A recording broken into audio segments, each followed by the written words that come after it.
Welcome everyone, this is Unstoppable Strat with yet another Age of Empires 3 Definitive Edition casted 1 vs 1 game. J.K. Shaman returns again with us, with the United States again. The lover of cowboys and coin. As his opponent, we will have the Hauds, who as you know are one of the easiest aggro civs to learn in the game, I would say. They're great at rushing. Should be curious to see if the Hauds can aggro their way to victory against the Cowboys. Before we get started, let's just check out the map real quick. You know, it doesn't look that much different than Mendocino, except the fact that the trade route's connected, and then you got the little cliff thing in the middle. Yeah. I like this map. I remember playing it on Wars of Liberty a lot. You obviously got your buffaloes nearby, you got a bit of mining, and then you obviously have to move out if you want more bison as well. As far as natives is concerned, you got the Navajo and the Apache. Always favoring natives. So let's get started. Let's see what these guys have for us today. So, United States. We kind of know at this point what Shaman's probably going to do with the Civ. He loves his cowboy decks. He loves to spam outlaws, and then he comes in at the very end with Magyar Hussars usually. So that should be pretty interesting to see.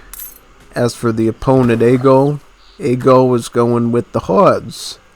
Hauds, really good aggressive civ. They're also one of the easiest to learn, I would say, because it just comes across so smooth usually. The age up process is pretty simple, right? You start with chopping just so you can get a trading post down typically, and then you try to get as much food as you can to age up to age 2, and from there the rest is pretty simple. Wow, looks like Shaman going in with the treasures today. XP treasure, coin treasure. Those are exactly the two very resources he really wants to have for a cowboy deck. Enough coin to make outlaws, enough XP to get those essential coin benefiting cards sooner. Let's look at their decks. So, yep, Team Cowboys. Now, he feels pretty confident, I think, to go Team Cowboys. He definitely feels he can go a bit more greedy, I think. Which, you know, if he's really good with this micro of the Cowboys, I think he can definitely afford a couple extra greedy cards here. So, I don't disagree with them at all there. How about Hauds though? I'm curious because in addition to aggro, they can also go with the pretty strong FI as well. Well, we do see the Bowmen, the Tomahawks, and the Kanya Horsemen, so I think it's a good possibility he's going with aggro. Warhut Warrior Attack. Yeah, so I mean, there's actually a pretty good chance that this is going to be a aggressive play, but then again you see something like New Ways, which is obviously an arsenal tech that gives you a lot of the arsenal technologies of Europe, so maybe it's thinking of late game too. You see the forest prowess. Alright, I was just double checking to see, you know, if he's gonna go straight in with H2 or wait for an FF or something. It's really a wild card, I think, for Hauds. Now for Shaman, starting out with the capitalism. Very good card for, again, outlaws, since it gives you a nice coin trickle. Then he's going to get the bank probably, and then he's going to get the coin trickle from Pennsylvania in H2, which is going to give him even more. We see look at this. Very convenient to find a human treasure guardian. You're able to capture those with your war chief, by the way, so he's definitely going to be digging this extra 40 damage firepower against his opponents in H2 thanks to this treasure guardian. Expanded rifleman will definitely give him much needed anti-infantry damage, and also he's even going to get a Cherokee rifleman as well, so a lot of extra units to aid in the rush if that's the route he wants to go with. Shaman also got some food. Very good. That'll aid his age up time very nicely. So Pennsylvania, I'd be very shocked if he didn't go with Pennsylvania, honestly. They're really the best think, for anything involving mercenaries or outlaws with the USA. Hauds, they're going with the wise woman. Interesting. So, this is making me think maybe an FF, maybe an FI.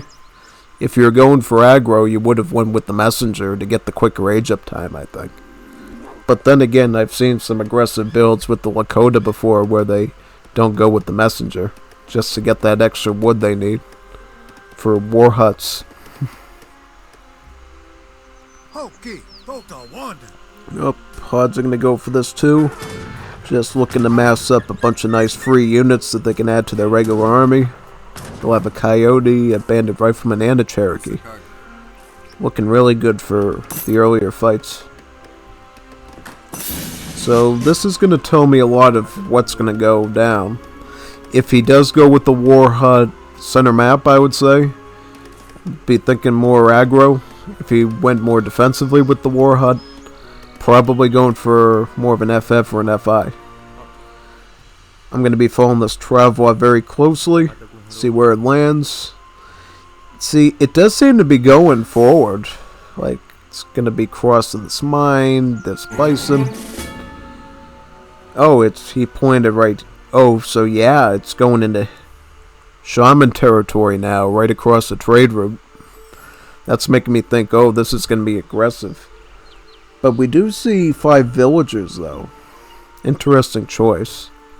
He does have, the crate options here, but looks like for now he's going a bit more greedy with villagers. Which, if he can deal without the wood for now, that's certainly great, since he can obviously use the extra hunters to get him more bowmen. Oh, looks like Shaman's already getting started with his outlaw production with the gunslingers. These being the more musketeer-style outlaw unit, great against cavalry and melee. Also, they have a really good charge attack and lets them shoot pretty well against infantry.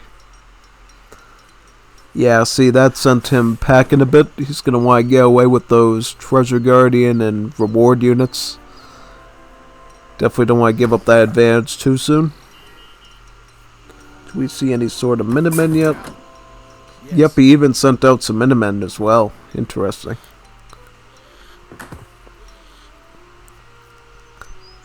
Oh, we see some Tomahawks, though, from the Hauds, so this is going to be aggressive. This is going to be a very aggressive play here. So, what he's going to try to do is use these Tomahawks, try to target as many of these settlers as possible from range, and try to keep them as pressured as possible. So that the only coin he's going to be getting is this bank and his capitalism, and then the one that he gets from the meeting house. Once he gets that down, we don't see a meeting house yet, so he's not going to be getting that coin trickle just yet. Once he does, expect that very soon.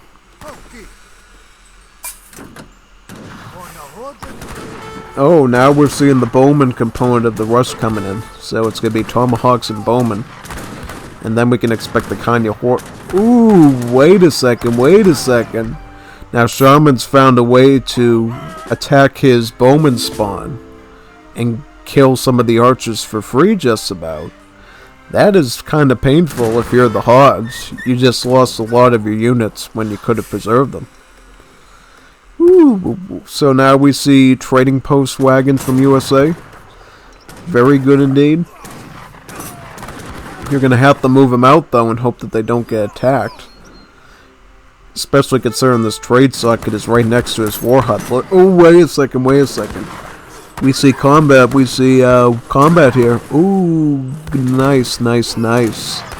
Yeah, just winning in numbers. Just a numbers game at that point when you got that much hard infantry. There's not much you can do, That's what makes the Hauds such a wonderful aggro civ. The cards and the unit costs work out in just the perfect way that getting that perfect rush army is very quick and efficient. Owl shoots, last-ditch effort to defend. I don't know if they'll work out in the end, but we'll see. We gotta look at the USA, honestly, to see what their resource count is. So, he definitely has a lot of food. He does have a decent amount of coin as well. He's not going to be running out of resources anytime soon to be spamming these gunslingers, though. Not to mention the fact that he has about 3 of the saloons already built. Now this is really good.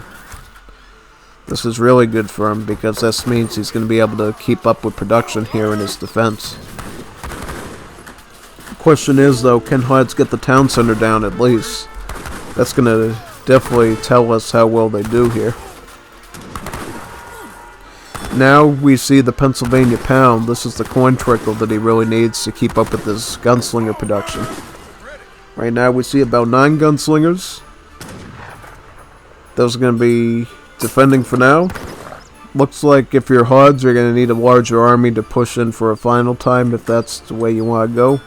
You definitely did a lot of damage to the TC though, I'm not going to lie, but yeah, you definitely need more army if you're going to make it past those outlaw units. We do see a Corral coming down though, so maybe he's anticipating owl shoots from Shaman potentially. Yep, and let's check at home. Let's see what sorts of stuff is going on here. So we do see a market, so probably has hunting dogs by now, I would assume. Hopefully he has all his market technologies to help you in the aggression. Oh, now he's going for the mix crate card. Interesting. These are pretty good cards for the Hauds. You know, it sends a little bit of food, a little bit of wood, a little bit of coin. It's a full smorgasbord of resources that you might need. And at this point, just a general card like that could be really helpful in giving you the stuff you need for both the Kanyas, the Tomahawks, or the Bowmen. And even a bit of coin to help get you slowly towards Fortress Age. Because Fortress Age will definitely give them a lot more spicy options, right? You got your Forest Prowlers, you got your Musket Riders, you get all those wonderful units. So, yeah, there's definitely an incentive in reaching Fortress Age if possible. But looks like right now he's just going to be sticking with the Anna Bowman and the Tomahawks. Oh, wait a second. Did we just see the... Oh, we saw the Scottish immigrants. This is actually a pretty good card. I've done a lot of work with this before, with the build around the Scottish immigrants. See, the more trading posts, I believe, as well as meeting houses and saloons that you currently have, the more Highlanders it will ship you. With the total of... I just want to see this. Yeah, I'm just trying to watch this fight right now because I'm going to see here if we do see a decimation of this Haud army or not. Or if he's able to retreat safely. He's going to try to fight out a little bit, but... Well, I think the Bowman is going to be your best shot here, as well as this Warhut that is dealing a bit of damage too. Yeah, just retreat. Just retreat. That's all you can do at this point. Just retreat. What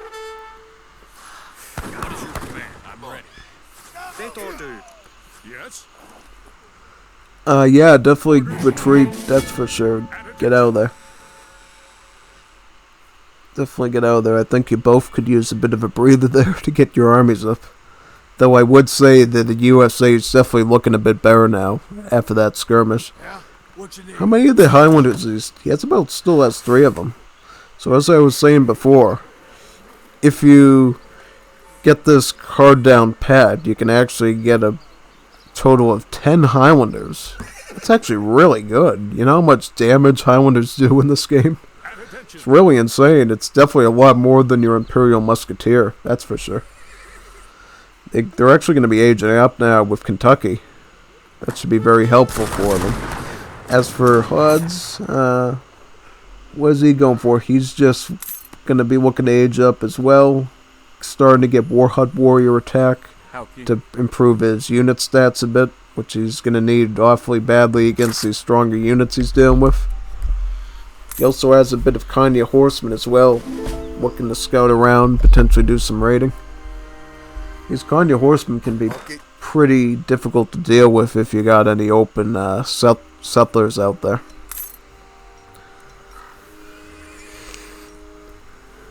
which politician he's going with. He's going with the messenger now, so he's going with the sort of exiled prince style quick age up here. He's starting to get fur dressing now, so he's starting to think about mid to late game. Getting that coin gather rate up from his tribal marketplaces. So where's he going to put this travois? Is that going to be a siege workshop potentially? It's the one building he could really use right now, so he could get some manlets out or some rams. Or if he wants to go to industrial, he could get the light cannon. Light cannon's brutal unit, you know, really strong anti-artillery, infantry, and building power. Virginia General Assembly, so he is going to begin a state capital wagon and a free technology from there. Perfect. Curious to see what's the next step for USA. We see some nice free sharpshooters from the Kentucky Age up. Really nice. They got a pretty good range, I would say, for a skirmisher. A lot better than the average skirm.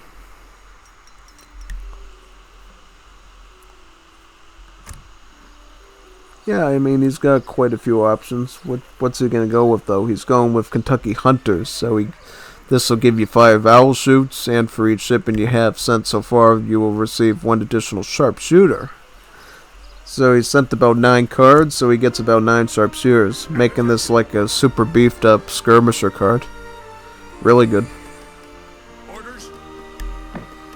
Definitely good, because right now, I think skirmishers is probably your best unit here. He's obviously going to be going heavy into the forest prowlers, heavy into the Enna bowmen, heavy into tomahawks. We're probably not going to see a lot of Kanya horsemen just yet, so keeping up with the skirmisher units, best bet I would say. That's for sure.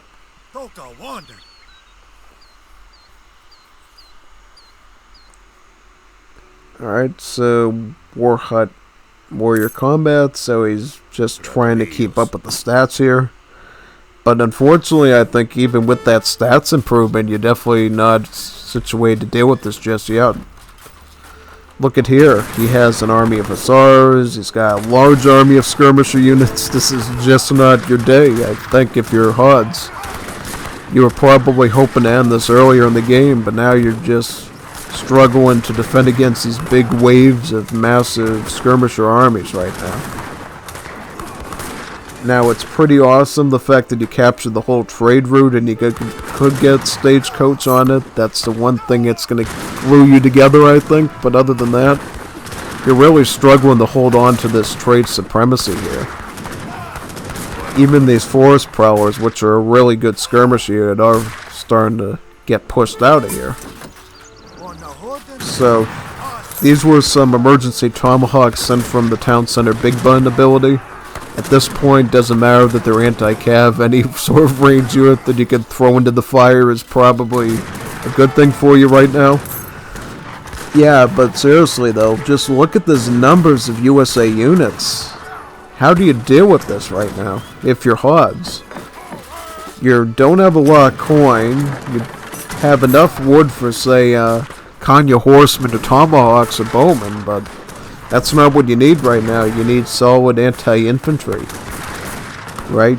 You probably need like a large army of Kanya horsemen combined with some sort of forest prowler right now, and you just don't have the resources for it.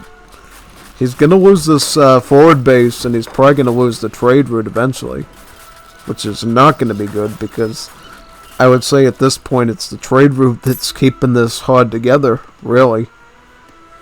And he's going to have to come up with a secondary base at home, which he's starting to build over here.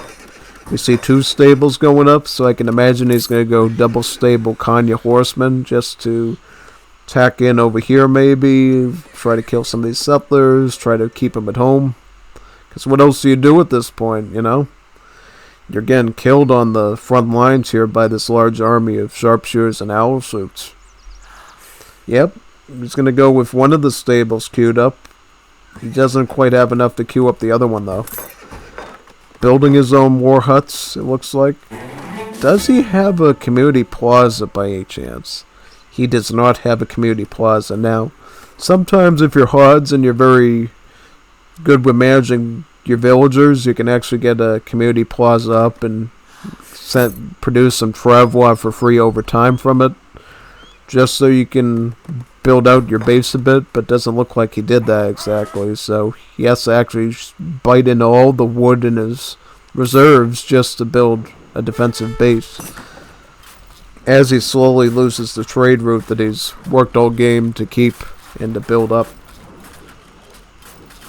5 Renegade French, 5 Cuirassiers.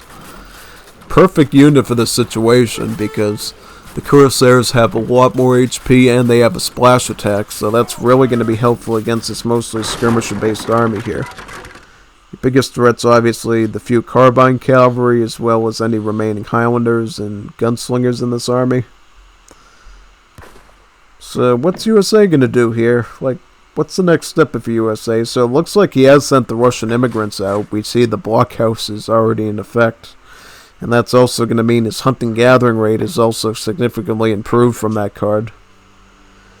What we see now is just veteran hussars, which at this point, fair unit to make, I would say. You already got the anti-infantry component sold, so all you really need is a decent hand cavalry unit to keep them protected, which veteran hussars perfect thing for that.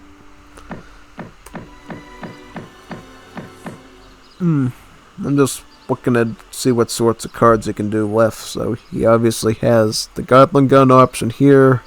He could send some sharpshooters. He could obviously go for the very spicy Pulowski's Legion Mag Yuans here. So, yep, and then he has the Magyar Hussars in the late game. Alright, so I don't think he's going to need the late game, though. He seems to already have supremacy on the map in terms of resources and military. You know, right now he's going to actually get to inherit the wonderful stagecoach that his friend the Hauds happily paid for him. Isn't that nice, right? He'd even have to put down 200 food and wood to get this lovely stagecoach because your enemy built it for you. Out of his own treasure, basically. So start ripping up those train posts and building your own on them because that's going to be easy town in terms of economy. But what do we see here? We see a large army of veteran Kanya horsemen combined with cuirassiers and forest prowlers. You gotta watch your army, man. You gotta watch it. You're gonna lose a bunch of stuff for free here. But now you got the Kanya horsemen charging in on you. They're gonna be looking to swoop around here, trying to sandwich you in a little bit. Oh, the cuirassiers again involved. Now this could be quite dangerous. Yes, it could be quite dangerous. Oh, look, I can see all the deaths going on right there. Is that going to be enough, though, to clean them up? No, it's not. These hussars prevailed, and he was able to really hone in on the nice charge attacks of these owl shoots, I think. Yeah, the owl shoots, I think, won him the day combined with the cavalry. Now, Hauds, they have to retreat. They have to wave their white flag and go back to their... Oh, no. Look at this. The Pulowski Yuans arrived just in time to slice through these forest prowlers. The Kanya horsemen just not making it in enough time. They're going to try to save up as much as they can to save this area, but what can you do at this point? I mean, even just the hand cavalry alone is killing you. Not even the infantry. Not even this army of nice skirmisher units here. We can even see sharpshooters training back at the base here. Yeah, this is not good, man. This is not good at all. I think we got ourselves a GG, people. This is a GG. GG. I'm ready. Well, let's look at the resources real quick. I don't want to have the benefit of the doubt, so... It does seem like he's starving a bit here, though, especially in the wood department, right? You obviously need a lot of wood to afford Kanya horsemen, since it's one of the few cav units that cost wood instead of coin. But at this rate, even a double stable situation, a double corral, not going to do much for you. It's just not going to cut it. You just have way too many units to deal with, right? And at best, you're going to kill off the Yuans, but he still has an infantry threat.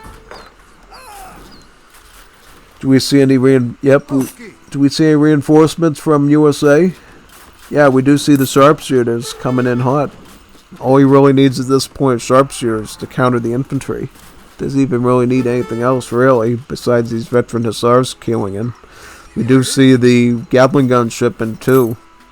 That's going to be perfect here. That's going to give him the necessary siege he needs to go onto the town center with.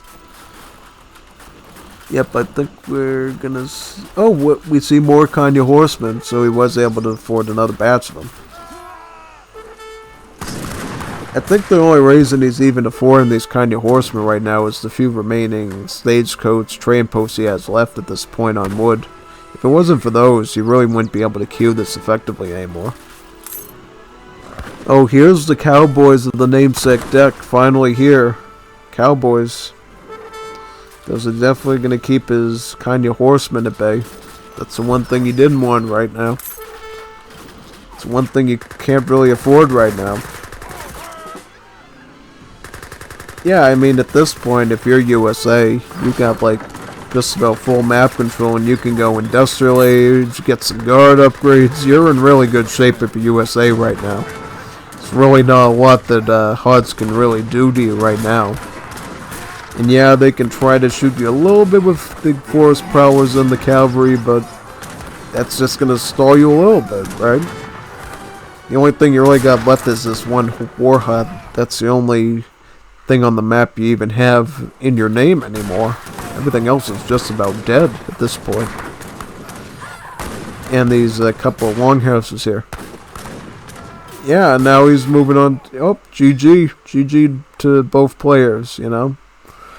Honestly, an awesome game. Let's look at the post-game super duper quick. So yeah, resources. Shaman just popped up ahead at the end, but I'm sure they were both neck and neck before that. And militarily, yeah, I mean, in the end, it came down to unit quality over quantity, right? Eagle definitely didn't have any issues pumping out the Kanya horsemen, but in the end, it came down to really strong mercenary and outlaw units. Again, that initial army boost. Good plays from both, though. I hope to do some more casted 1v1s in the future. Hope you enjoyed these ones. See you in the next one.